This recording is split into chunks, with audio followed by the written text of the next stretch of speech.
Good Monday morning, my friends. Yeah, it's Monday and morning. Woo! Hopefully, you guys are having a lot more fun than I did. My Monday's been a bit crazy. Uh, I won't lie, sometimes parents can be really crazy when you're trying to drop off children, and children can be really crazy. Them I'm used to. They can be their childhood crazy. Adult crazy is totally another thing. So, I hope your Monday is going well, and I hope it to brighten up your Monday just a little bit. Today, it's nothing doom or gloom or scary. I'm going to call in the angels. Let's get some divine support here. I find that the mornings that I call in the angels and I work with them with my cards, it's really nice because it's such a gentle, encouraging energy. Helps to calm you, makes you feel so amazing. So I couldn't do my angel readings without the angel tarot. I love this deck, and I'm kind of about the deck because, yes, there are beautiful angel cards, and then there are these cards. So I love it, and it.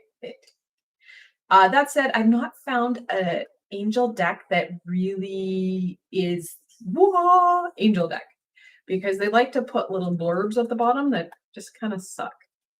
They're meaningful for when the deck has been created, but may not be meaningful 5 years down the road or 10 years down the road. So then I have, of course, the Angel Inspiration Oracle. I love that deck. And then I have, upside down here, Healing with the Angels Oracle. Like always, I do have links below to all these decks. So should they speak to you, you can go check them out for yourselves. And yes, this is a Doreen Virtue deck. I've had it for bajillion years. There's a lot going on, a lot of controversy with Doreen. Know that if you have one of her decks, she made it at a time that she was full of light and love and not at this burned out state. Okay. Also note, she may be saying these decks are hooey and that she doesn't believe in it. She still believes in it enough to get royalties. So be wary of buying a new Doreen Virtue deck. That's all I have to say. All right, let's get into it. What information do the angels want to share with my friends? You guys believe that we're heading into the middle of November?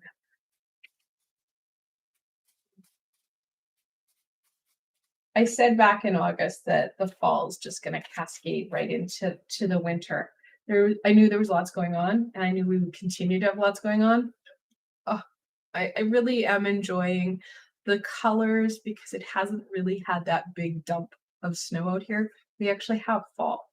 I can't remember the last time we actually had fall. Usually it goes from summer, we get like a day or two of cool, and then it just dumps snow. So love it. Generosity on a 44. The more we are able to give of selflessly, and I don't mean overtaxing ourselves or overburdening ourselves, but truly just give from that heart center. So time, energy, love. The third one, love. That will go a long way. Really build you up.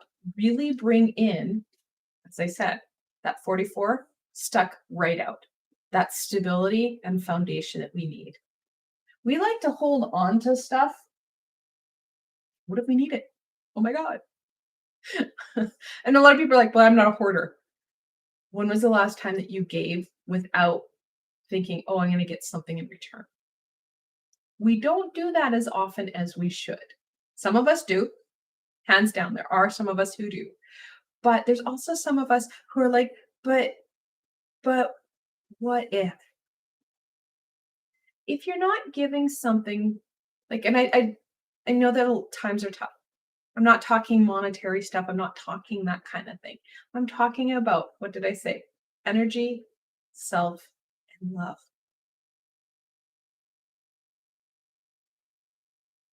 We hold on to those. We don't want to give. Yes, we only have so much energy within ourselves, but at the same time, we don't have to solely rely on that as a resource to give. Like I said, the most important one would be that love. And I've never heard of somebody being killed or have great cause for giving out that love to an extreme. We do now, will say some people may think you are crack-a-lack and crazy, but when you do it within that balanced realm, because we do have the double fours, so that duality, we talk about that giving and nurturing energy that we all have when we start to give that and share that. Not only do we give and inspire someone else, we feel good. We feel grounded in our heart center, which is a phenomenal, phenomenal feeling.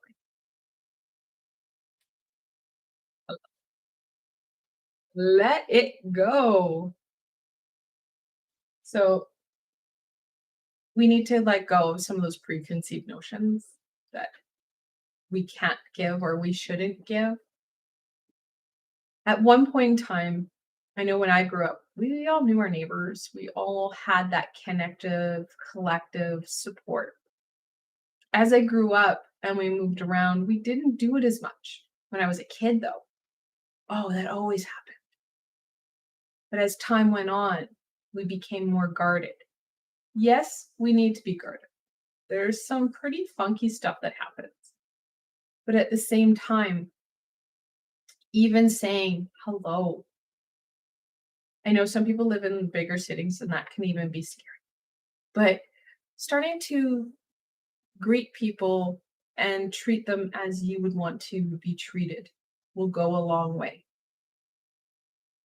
Saying hello to the cashier, thanking them for their job, right? When was the last time you thanked your cashier, right? Or the person who bags your groceries, or the pizza delivery guy. There's so many ways that we can start to lessen some of that guard and make us feel good in the heart center. I love giving back. That's why I have so many different supports to you guys, right? There's no strings attached. I use them as a tool to build off of. We don't need to go to that extent.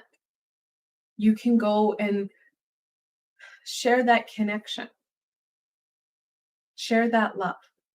We're not the only ones that are being impacted by some of this craziness. We know it's a global situation.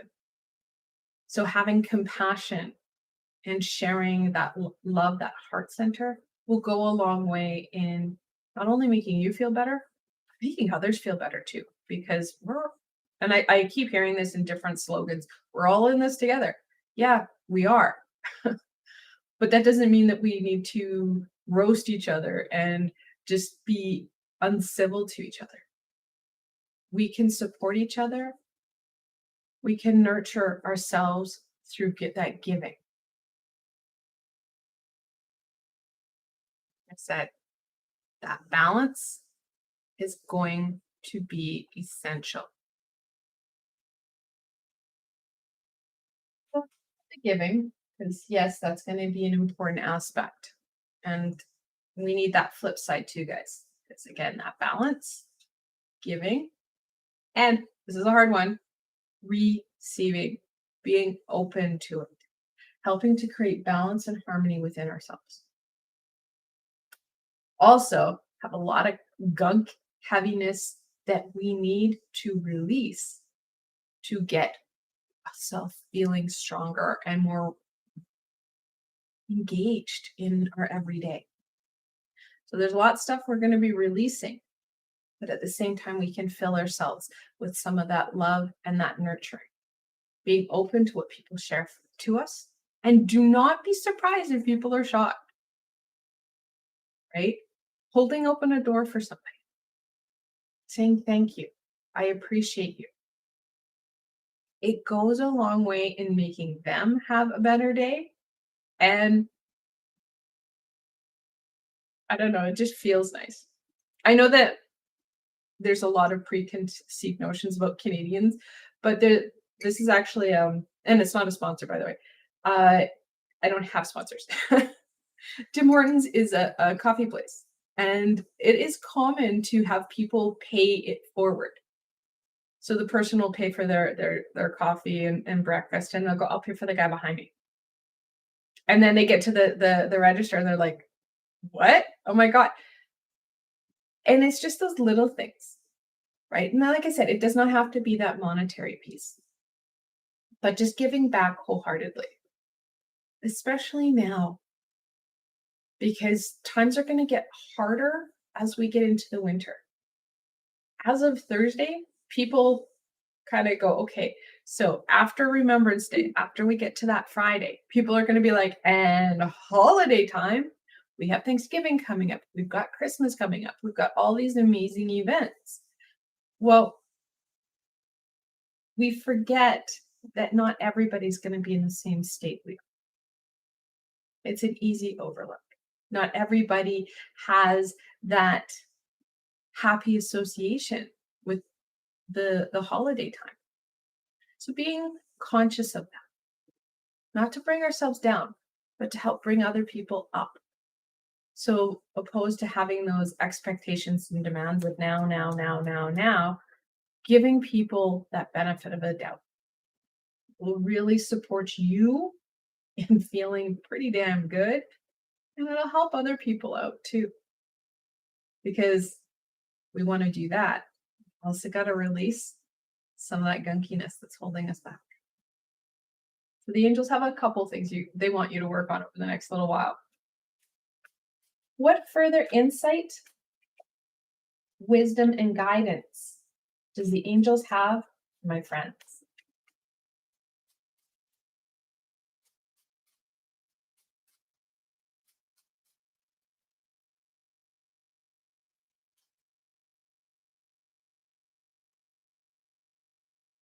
Ace of Pentacles. This balance, this release, this generosity is going to help plant further seeds, further aspects of self. They're going to niggle forward and you're going to go, oh, it also plants seeds in other people. Like I said, sometimes when you hold open that door, you don't know what that would mean for someone else. Our actions impact others. So little things go a long way. And it will, in some cases, it really just brings that human element that person is missing. So, like I said, don't minimize even the smallest things, including, this is a big piece, guys, including modeling behaviors. Because if one person sees you open a door, thank the cash register, thank the guy behind the McDonald's stand, they too are impacted by that. And a little stone can make a lot of ripples in a pond. Showing others, planting seeds in others. We can't make people do what we want, but we can inspire them to do it.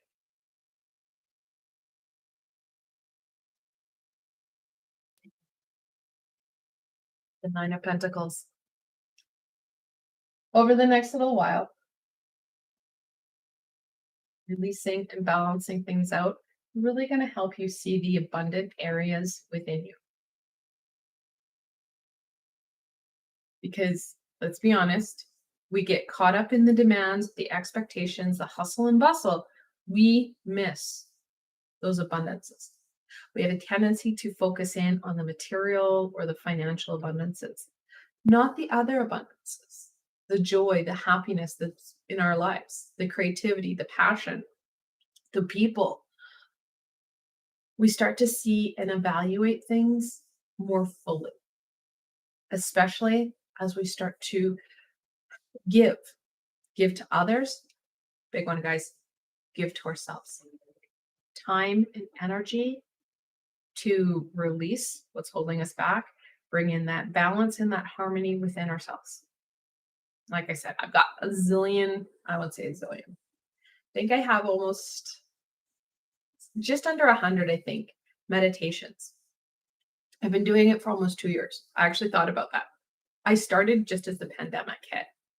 And I think it was March or April of 2020 that I brought out my first meditation. And I've been going strong since. So there are a lot of them, a lot of supports for you. Meditation is a foundation of bringing in that balance and harmony within self.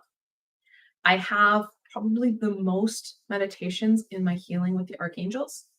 And of course, you have that angelic energy supporting you in releasing. Got lots of them that just say, here's a releasing meditation. You can pick and choose because, again, that choice, that power of choice. The moon, the 18th card in the major arcana, such a fantastic card. So the moon, and I don't like how the cards have these little blurbs because you can't sum up tarot in one word. It's impossible. It's like trying to sum the astrological system. It doesn't work. It only captures one aspect of it. The moon is much more than dreams. The dreams are more of an intuitional connection to it. The moon, again, talks about the balance. So the word for the month, balance. It does talk about the intuition. This is a gatekeeper. That transition. A lot of times when you're looking at balancing self and releasing some of that gunkiness that we're holding on to and carrying, and we all do. Hello, my friend. I'm pretty sure your name is not Pencil, so welcome whoever you are. We are carrying a lot. We all are. It doesn't matter who you are. We're carrying it from this lifetime and past. So anytime we start to release some of that gunkiness, it brings up anxiety, the fear. We are taught as small children that everything scary comes out at night.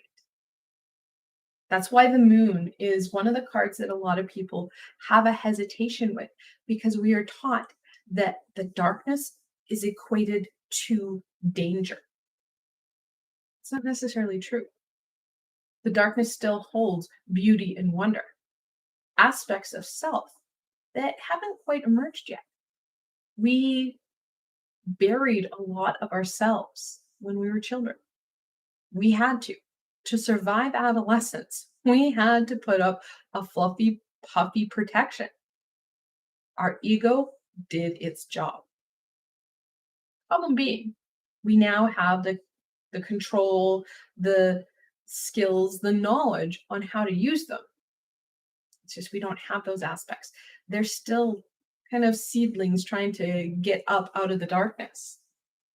Well, the angels are encouraging you. It's time to release it and bring in that harmony. Bring that light to those darker areas.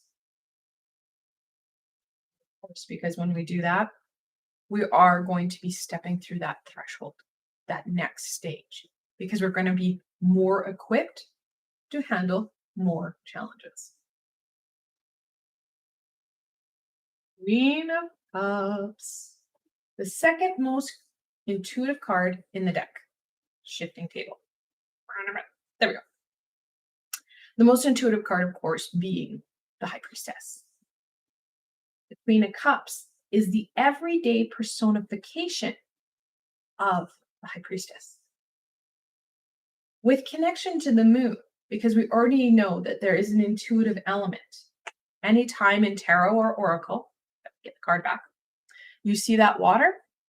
And in the original card that Pamela Coleman Smith drew, you have a wolf and a dog howling at the moon, and there's this weird crustacean-y thing crawling out. And then there's a pathway up, and you see a little 2 pillars in the distance. That's the original moon card, which this deck is based off of. Is Pamela Coleman Smith and her Rider-Waite deck. Anytime you see that water, you're working with intuition. It symbolizes that intuitive energy. That's why this card is called the Angel of Dreams. We have a better ability to connect into our intuition when we're sleeping. Why? Our ego's not in play.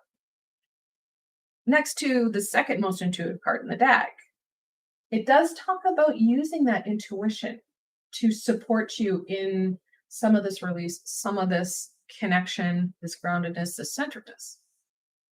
It is an easy way to do it, though, because a lot of us are like, I don't know how to use my intuition. I am not intuitive. I am not empathic. Yeah, you are. We all have that ability. It's a skill. Most of us had it hot and heavy when we were kids. And for whatever reason, whether it was fear to prosecution, fear, and this is more of a common one that I'm noticing in younger generations that were pre-80s. Okay, so if you weren't a child in the pre-80s, most of it was due to something that scared you, not persecution. Anything prior, if you were a child and anywhere beyond the 80s, like before the 80s, it was fear of prosecution. People were not open to this, especially in many communities that had a high population of religious communities. I grew up in the Bible Belt, and yeah, it was one of those things that it was that fear of prosecution. You didn't talk about it. So no matter why we shut down, we have that ability. Challenge is because we shut down to fear, it triggers that unknown. It triggers those what ifs. So it's about recoding and trying different ways to working with your natural abilities. Sounds hard, doesn't it? So yes, dreams, one of them. You can do dream work by setting intentions and asking for some help, for some guidance, starting to work with the intuitional energies. That one can be a hard one because some people don't remember their dreams, and that can be also connected into the shutdown. The easiest method I've ever found is getting into that passion. What is it that you like to do? That creativity. No, it does not mean arts and crafts. It can, it doesn't have to be. It's whatever it is you love to do that allows you to express you in a meaningful way. I've worked with mechanics who like to weld stuff. Great. Sparkly. Go for it. Whatever gets you out of your head, gets you out of the what ifs, the fears, the challenge, the gunk, the heaviness, the burdens, the blah, blah, blahs, and on it goes. It gets you in to that fun, that creativity, that joy. You're getting out of your head. So you're not overthinking it, because that's what we like to do. When we're starting to work with our intuition, we're like, oh, I'm going to do this now. And nothing happens. And then what happens? We beat ourselves up. I can't do this. How ridiculous. There's no way. Yeah, there is. Those ahas come fast and furious when we're not getting in our way. So taking some time to be creative. In the Suit of Cups, the Queen in the original deck has this really ornate cup. It's not just the normal, like this, where it's a gold cup. She's this beautiful cup full of angelic connection. One of the most creative cards in the deck. Using that creativity will help you to connect into your intuition, which is going to help free you from some of the chains that are holding you back, and will also start to empower you because you're going to feel rejuvenated. Not only are you getting out of some of that heaviness, you're starting to shift yourself through some fun and creativity, especially as we're coming up into the holidays. Time for self is going to be at a premium. It doesn't have to be hours and hours and hours. Incorporating it in where you can for short periods of time will support you. Not only support you in that intuitive aha, but it's going to strengthen you. you're giving back to you. Like I said, that generosity for others, more importantly, for ourselves too, right? So having that time for you is going to help ground you, help you to embrace some of those emerging pieces that are coming forward that would really help out right now. Are things going to shift? Not anytime soon. That's what I keep being told. The people who are supposed to make the shifts happen aren't doing it. They're the people in power. Most of us, we're kind of pawns in this bigger picture. Can do. The one thing we can do is start to work on ourselves. Allow humanity to catch you up. The angels are being very, very clear. You can't make other people do what you want, but you can take the time for you to empower you to heal and release some of the baggage that we're carrying, because we all are. Doesn't matter when you were born. We have baggage from this lifetime. Hello, adolescence. Just saying, that was never an easy time for anybody. From past lifetimes. Hi, welcome. From past lifetimes, for sure. We get triggered by stuff and you're like, why? Why do I have a fear of small places? Right? It's true. And it's triggered at the weirdest times. You're just like, seriously? Okay. We also carry trauma and heaviness on our DNA from generations on our physical family and generations on our astral family. That twin helix, right? We got a lot. but we knew that. We knew that going in. We can start to heal ourselves, inspiring ourselves, making us feel better. We feel stronger. We're like, yeah. We start to radiate our energy. This is a way that I said earlier about the modeling. How we can give back. Like I said, it does not mean that we have to go give lots of money. How we can give back is through us showing people that, yeah, you know what? It may be freaking scary. There's a lot of darkness. There's a lot of fear there. But taking it slow and steady, one step at a time, makes you feel stronger, makes you feel really more empowered. You're like, yeah, I got this. Go in. You start to give back to you, and other people are like, I want to do that. Giving back to them. Our energetic vibration that we have, our energetic signature, starts to amplify, and we start to become beacons in the darkness. And like I said, darkness itself is not the scary thing. It's the unknown, the stories about the scary, that anxiety that causes us the most problem. So taking it slow and steady can help with your anxieties, can also empower others. Okay? So let's get into this healing, because I said we've got a lot of it. What healing should my friends focus on right now? And guys, healing does not mean that you have to go in and do extensive counseling or relive stuff. That's not necessary. You can release and heal without re-traumatizing yourself. I'm a big proponent of that, because you don't need to be re-traumatized, because that's just going to slow you down. You're going to get stuck in that heart center. Our heart center is important. We want to nurture it and allow it to thrive. It's part of the basic beacon that we're going to be. But you don't want to heal and trigger you. Okay? So a lot of the meditations I do, make sure you don't do that. You can just release the stuff. You can go through a guided meditation. You feel stronger, and you start to feel more balanced. When you're balanced, you're not reactive, so you're not functioning from the back of your brain. You're up here.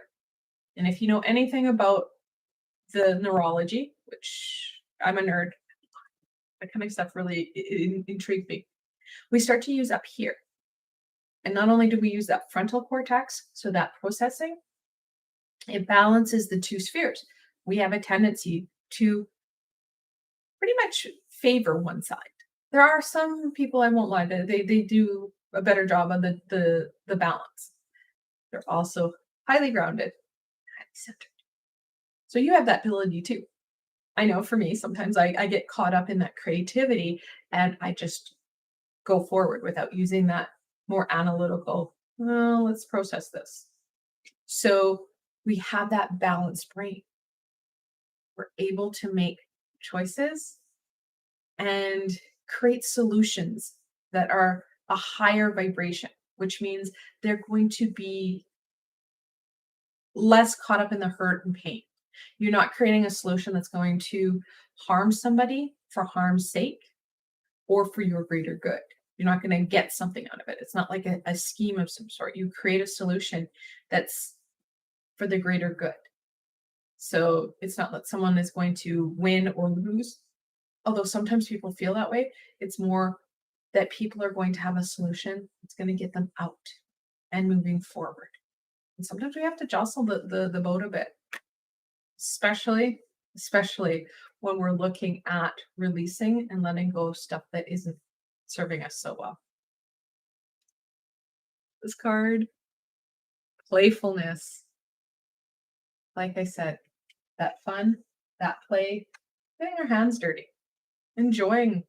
The more you get your hands dirty and the more you get out of the what ifs and the swirly thoughts, the more you're opening yourself up to that insight, that intuitional energy, which will help you create that solution, that will help you create that pathway forward.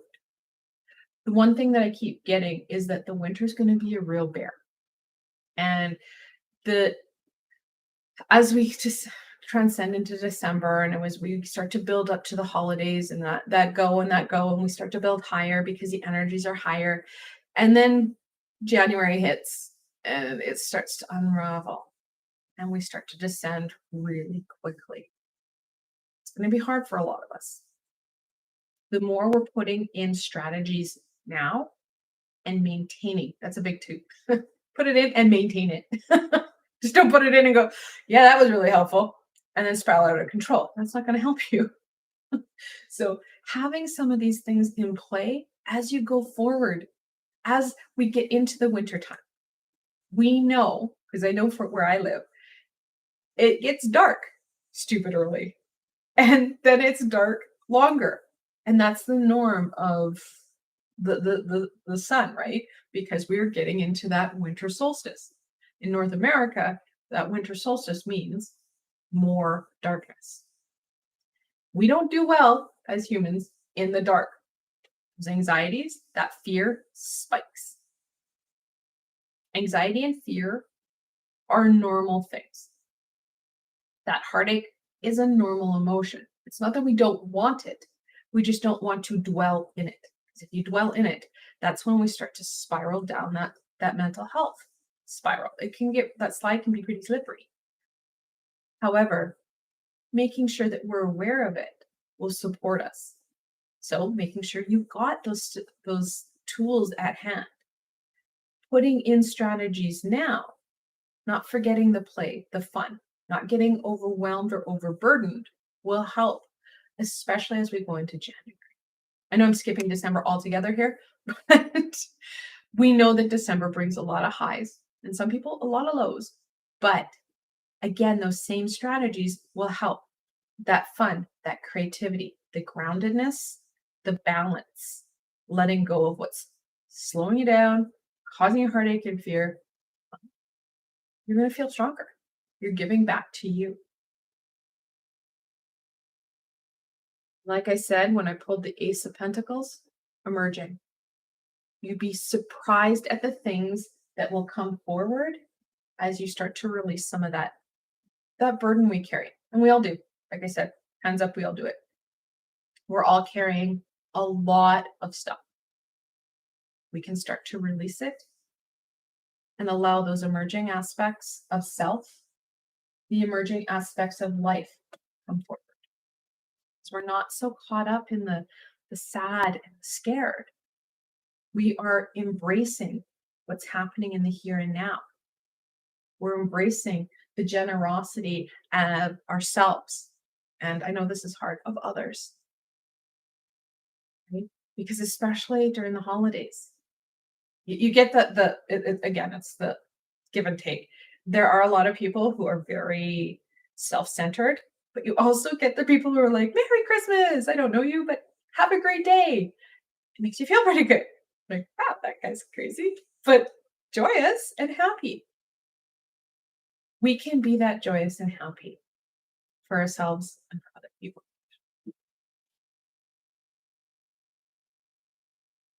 You get rid of that heaviness, that, like I just said, that crazy can come out in good ways.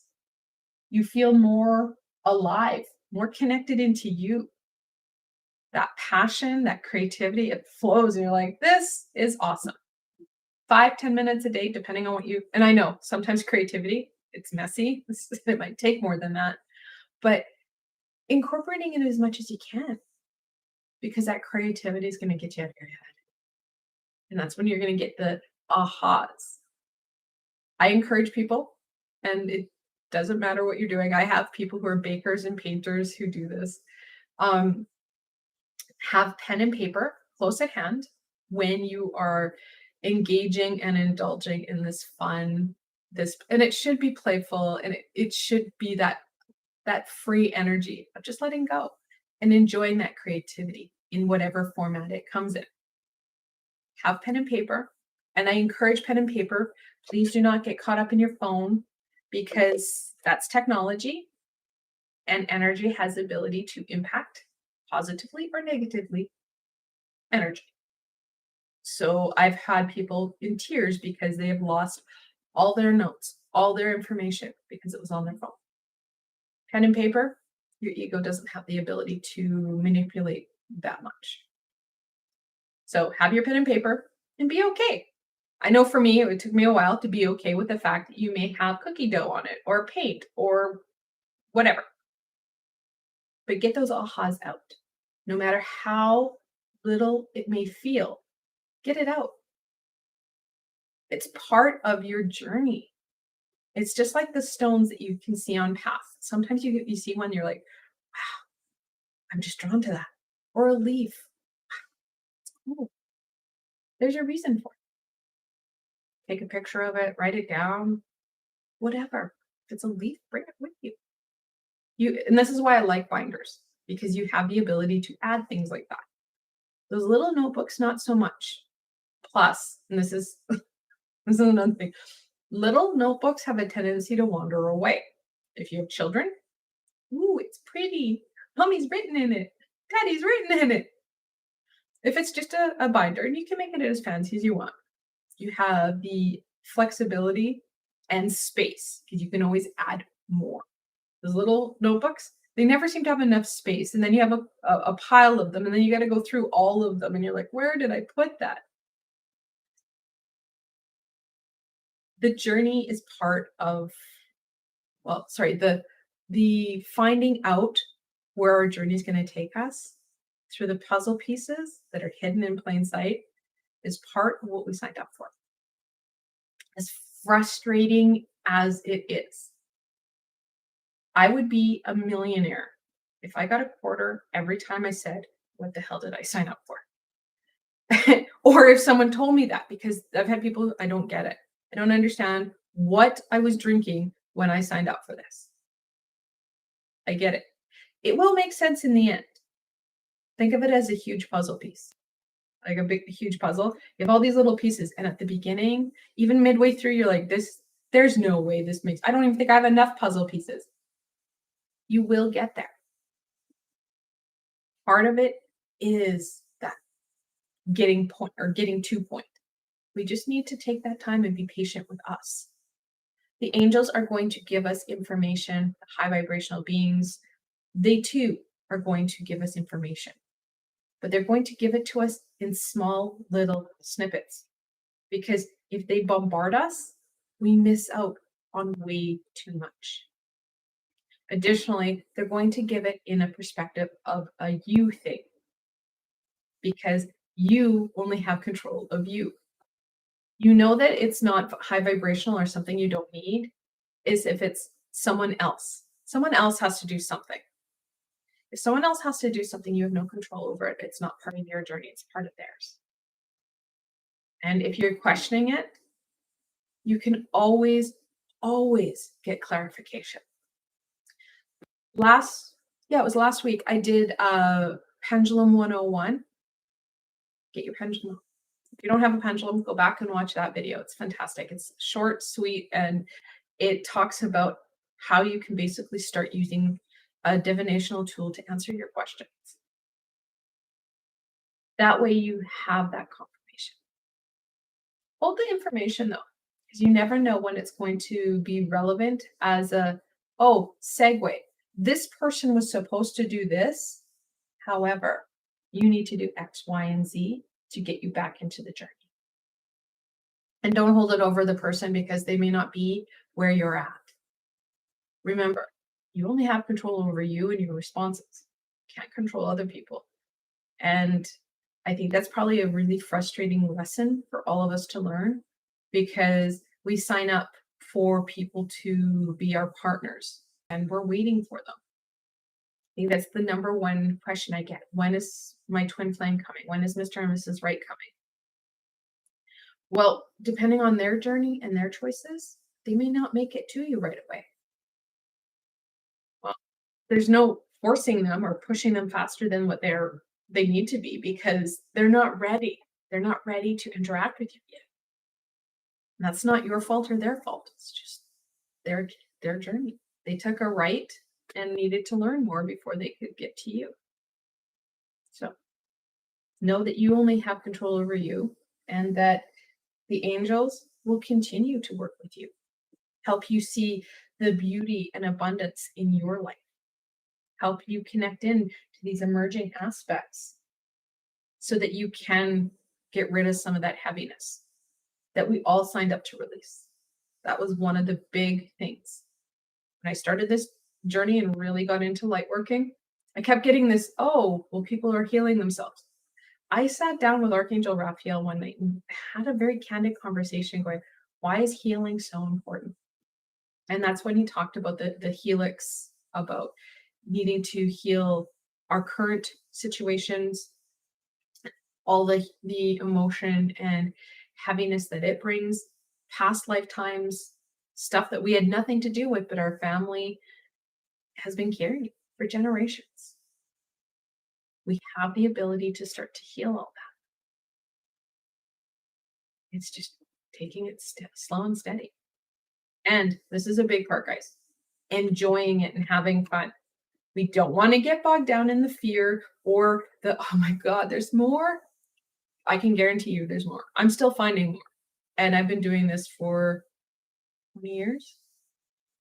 It's a long time, isn't it? Okay, so not 20 years. I want to thank you guys so much for joining me today. I hope this helped you guys find out a little bit more about angels and what they wanted to share with you today. I will be doing another angel channeling reading in the beginning of December. I like to do it at the beginning of the month right now to really empower everybody.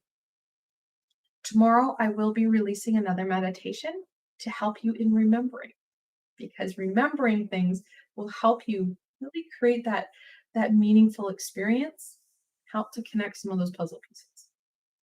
I will again be live on Friday as well to look at the week ahead. I'd like to give you guys a couple of days to process what I said and start to implement it so you guys are prepared for the week to come. If you guys like the video, please give it a thumbs up. It helps people find me on the sea of YouTube. And don't forget to subscribe, because like today, I post on random days. I'm live on random days. So subscribing helps you not to miss any meditations I bring out, any live readings that I might happen to be giving out. And I have a lot coming up in December, so you don't want to miss out on any of it. Subscribing helps you know when I'm live, helps you know when something's been posted. Again, thanks for joining me today. And until tomorrow, my friends.